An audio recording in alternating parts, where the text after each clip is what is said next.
Yate Bina. Good morning, my relatives. Today is Monday, January 9th. Sitting here with my second cup of coffee, and there's a few things I wanted to chat about. I don't have a lot of time this morning. I'm actually going with some of my kids to see the Air and Space Museum at the Smithsonian this morning, and so I need to get ready to head out to there. But I definitely wanted to get on. There's a lot that's happened over the weekend, and so I just wanted to talk for a few moments about some of the things going on in the news. So if you have a moment, grab a cup of coffee and let's have a chat.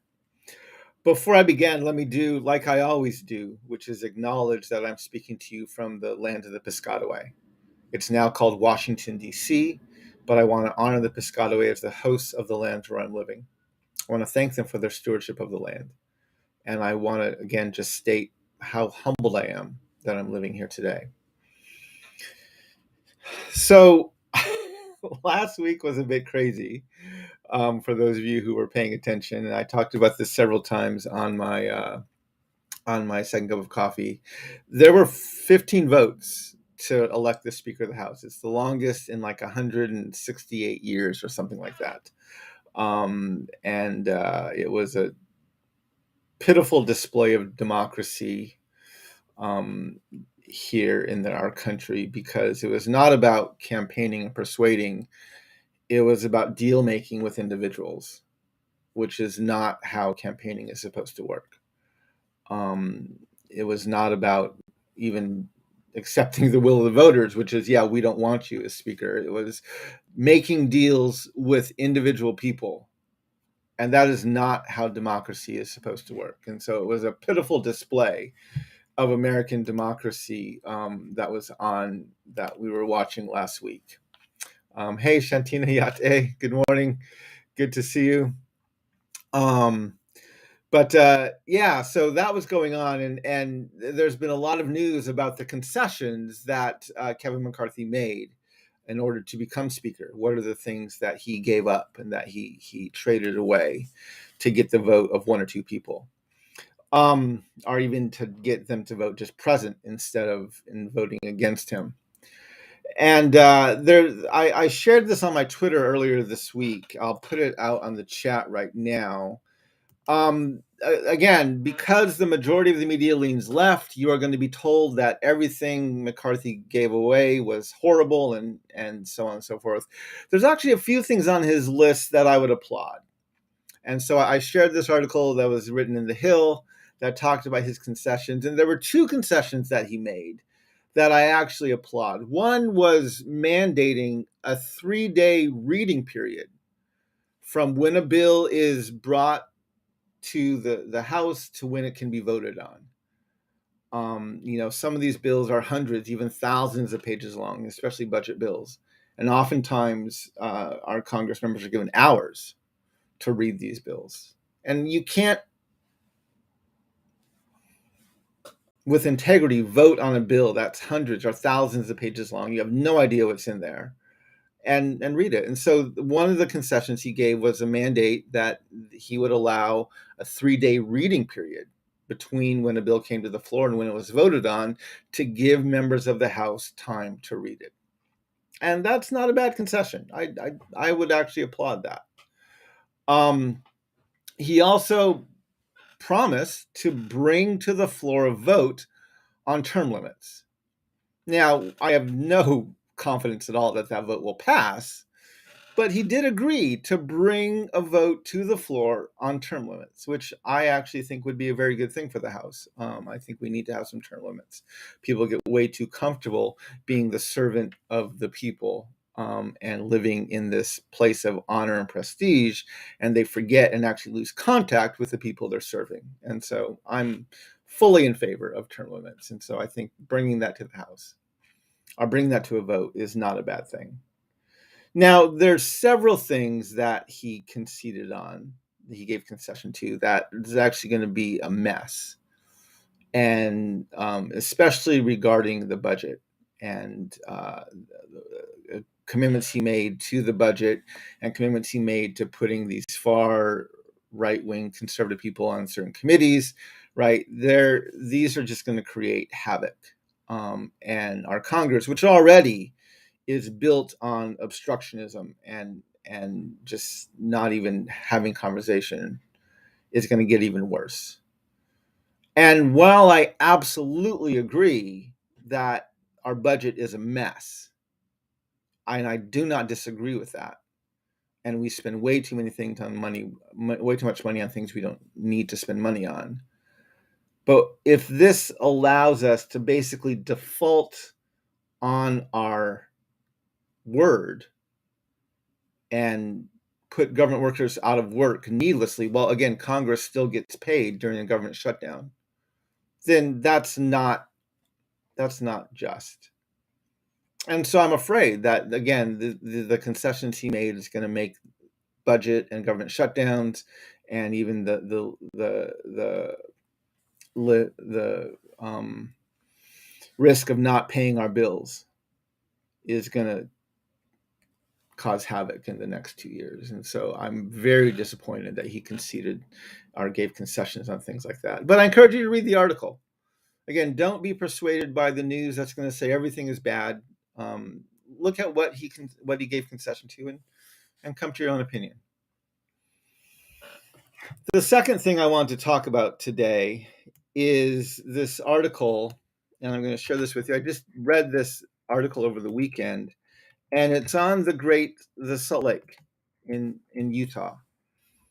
And scientists are actually shocked to observe that this lake, the Salt Lake, could dry up within 5 years. And if you read through the article, one of the things they talk about an unquestionable health hazard. I want to just read a few sentences from this. Scientists and officials have long recognized that water in this Great Salt Lake watershed is overallocated. More water has been guaranteed to people and businesses than falls as rain and snow each year.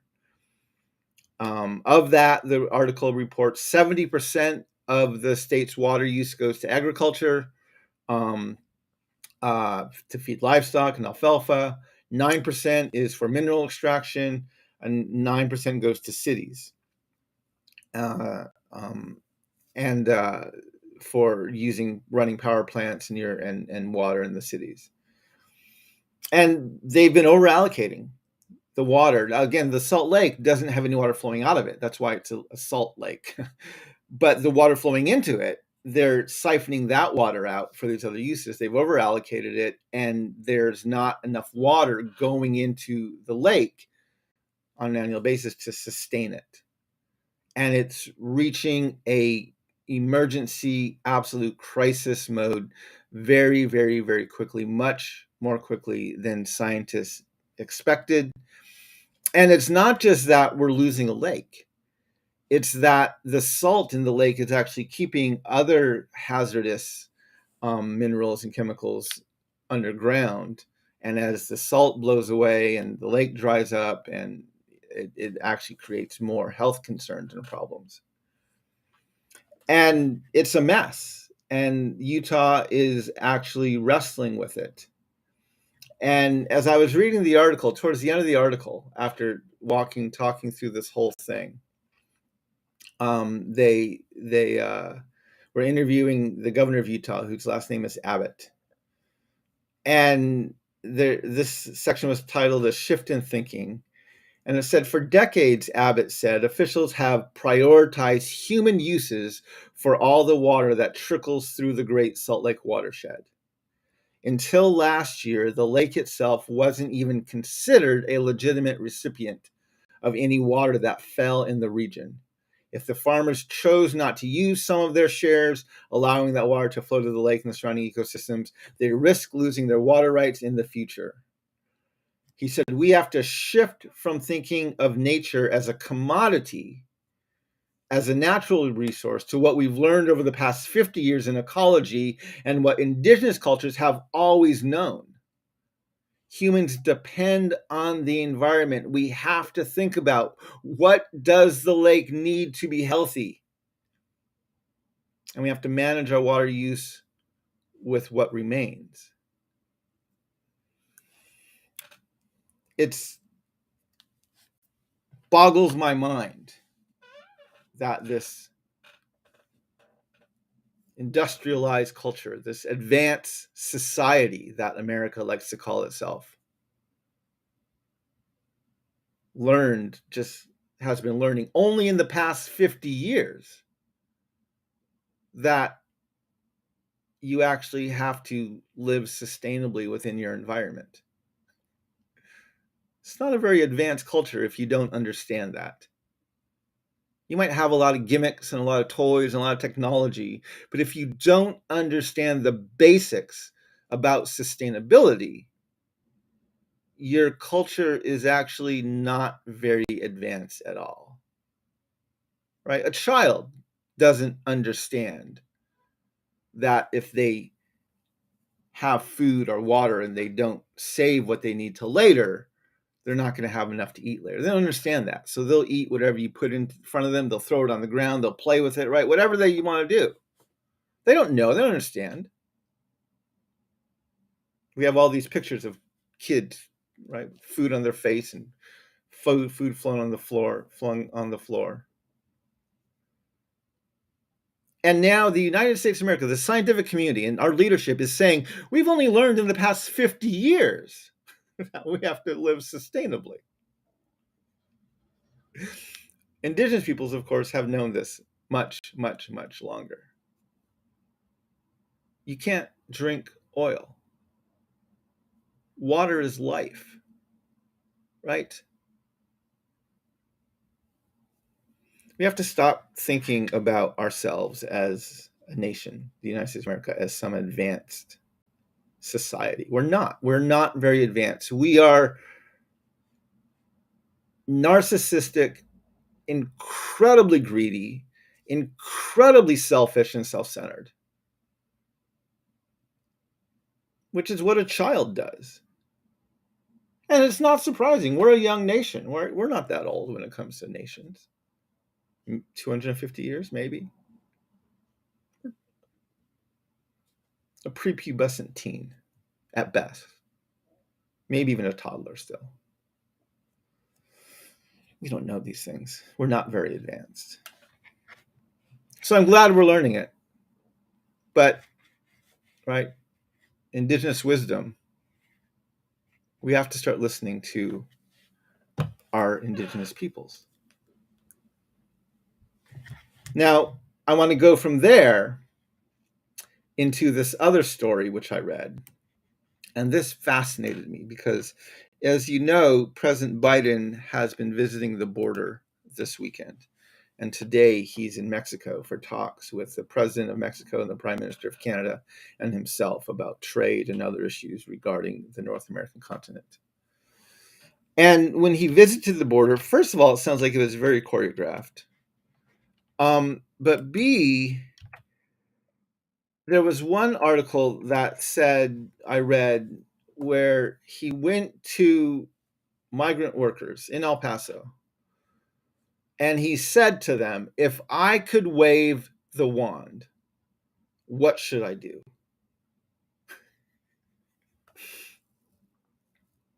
This is the President of the United States addressing border security, talking about waving a magic wand. I've been saying for decades, and if Republicans, please don't jump on this and say, yes, Joe Biden is so dense and he so doesn't, please don't even go there, right? Because you are, the two sides are no better, right? I've been saying this for decades, over a decade, without indigenous peoples at the table, without natives at the table, the United States of America is incapable, not able to do it, incapable of comprehensively and justly reforming immigration law. Without natives at the table, the indigenous peoples of Turtle Island at the table, in the center of this dialogue, all you have is one generation of undocumented immigrants trying to figure out what to do with another generation of undocumented immigrants. And there is no integrity in the conversation. Governor Abbott from Texas and others have said this is the worst crisis our nation has ever seen regarding immigration. I beg to differ. I would actually say this massive 200 plus year wave of genocidal ethnic cleansing Europeans, white people pouring into this continent, is probably the most devastating immigration period in the history of the globe. But of course, we don't talk about that, do we?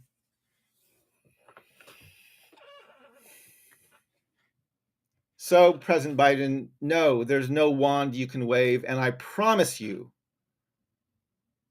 you are not going to get anywhere in this dialogue without consulting Native peoples. I promise you that, Joe Biden. You want to fix this problem?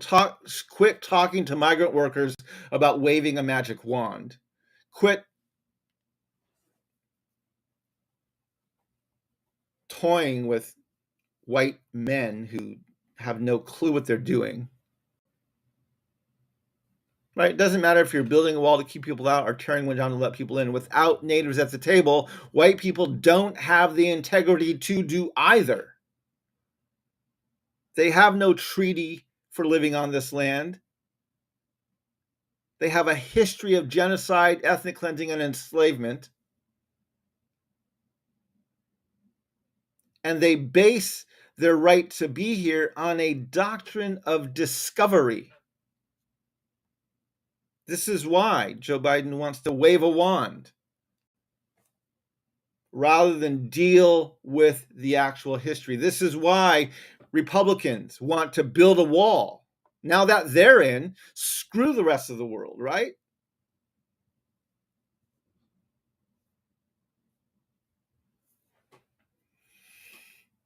Anyway,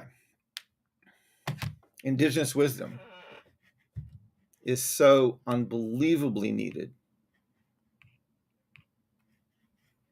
I want to talk about one more story that was in the news this weekend. If you are following the news, you'll notice that in Brazil, they had an insurrection last week too.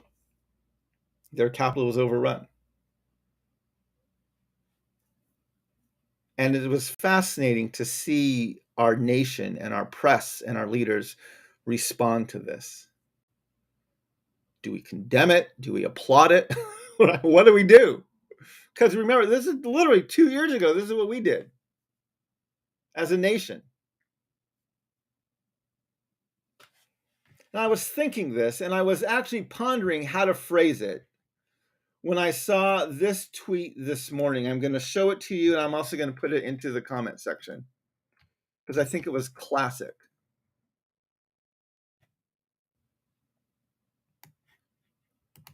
I'm going to show you this tweet.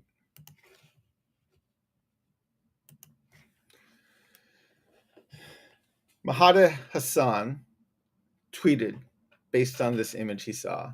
Oh, they're arresting and rounding up the rioters on the day itself and not letting them disappear back to their towns and homes. What a novel idea. I actually retweeted that. I liked it and I retweeted. I loved it. That was so. I remember watching video footage of law enforcement helping elderly insurrectionists walk out of the Capitol, come down the stairs, walk over the glass and whatever else they were needed to avoid so they wouldn't slip and fall, and then letting them go. So it is. It's a rather novel idea that Brazil, they're ahead of us, right? They're ahead of us. They're already arresting people who did this. We took months. We helped them leave. Of course, President Biden condemned it. The Republicans have been fairly silent about it. We have no integrity in this conversation. No integrity whatsoever. The last thing I want to share with you, and this was just something that I saw over the weekend as well. It's something I tweeted. And if you saw my tweet, I'm going to put it up on my screen again. And then I'll also put it into the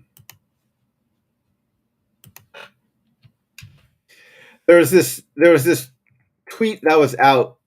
First of all, I saw the Dutch supermarket chain introduced slow checkout for people who enjoy chatting, helping many people, especially the elderly, deal with loneliness. The move has proven so successful that they installed the slow checkouts in 200 stores across their country. This reminded me of a conversation I had literally just last week with my mother, and this is what I tweeted out, and I'll put this into the comment section. I said this tweet reminds me of a conversation we used to have with my parents about their pattern of going to town to pay bills.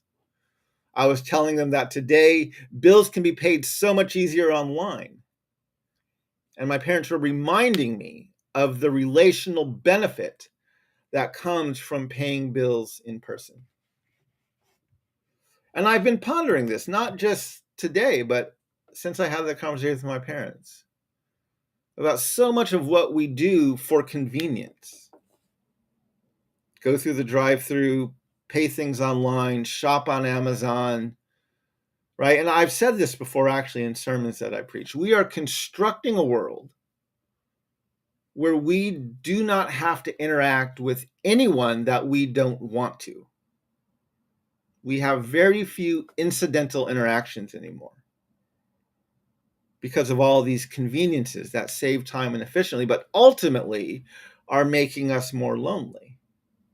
We don't know our neighbors. We don't know the people we shop from or with, right? Even on planes, we rarely talk to people anymore. And it was so good to see what the Dutch did, and to even have my parents remind me. My mom said, yes, it takes longer, but I like paying bills in person. I get to know the people I'm doing business with. I know my banker. I know the people we have a rental unit from. I know, right? We know a storage unit from. I know the people I'm doing business with. And that's a benefit.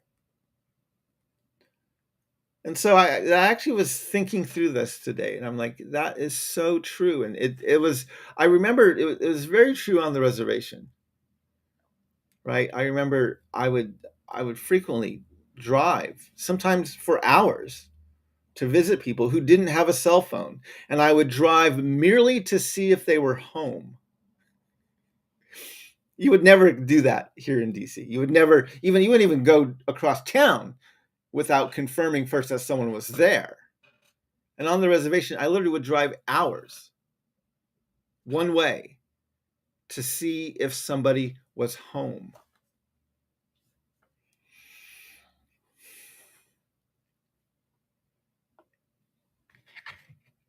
There's many reasons why loneliness is such a big deal in our nation, in our world today. One of them is because we have traded convenience and efficiency for interaction and relationship. Yes, shopping on Amazon is more efficient. Yes, paying bills online is more efficient. Yes, going through the drive-thru is more efficient. But we take out all of these just incidental relationships that we can have, interactions we can have, and even relationships we can build by not having these things. And it's only going to get worse. It's only going to get worse. So we need to make choices to be relational, to intentionally be relational, and to slow down so that relationships can form. And I want to encourage you today. I know that tweet and my conversation with my parents caused me to stop and think about how much am I getting sucked into the convenience and efficiency mindset that I'm bypassing relationship and missing interactions with people because it's not convenient or efficient. So, something to think about. Again, wisdom from our Indigenous peoples. want to thank you all for joining me for this cup of coffee. It's been very good to be with you today. I see Lindsay's online. Yate, Lindsay. I see Philip is here. Yate, Philip. Thanks for joining. I appreciate everyone being here today. It's good to be here with all of you. I hope you have a great day. I'm going to head out to the Smithsonian with my son, and we're going to go look at the Air and Space Museum, hang out for a little bit. I'm still continuing to sell books online, and so I'm going to put that link in here. If you're interested in getting a copy of my book on selling truths, you can order that, signed copies of that on my website, and I'm going to put that into the link right now. And I have been doing a lot of thinking about my Patreon site, and I am going to be making some changes on my Patreon in the next few weeks and months. And I invite you to follow me and to help support my work by joining me on Patreon. Tomorrow, I am planning in the evening at 8 o'clock Eastern Time, 6 o'clock Mountain Time. I am planning to interview a good friend of mine, Susie Silversmith, who is a boarding school survivor. And I'm going to have a conversation with her on my live stream, YouTube and Facebook. I will also, after that live stream is over, we're going to jump onto my Patreon and have a Q&A there where you can actually have a conversation with myself and Susie and ask questions if you would like to. And so if you are a member of my Patreon, of the Ask Questions tier, which is the $10 a month tier, you can join that Q&A tomorrow. The interview I'll have with her is going to be on all of my social media, so you can join that wherever you are. But if you want to be a part of that Q&A, you can join my Patreon in the Ask Questions tier, and that's the link I just put on there. So anyway, my relatives, these are just some of my thoughts for the day.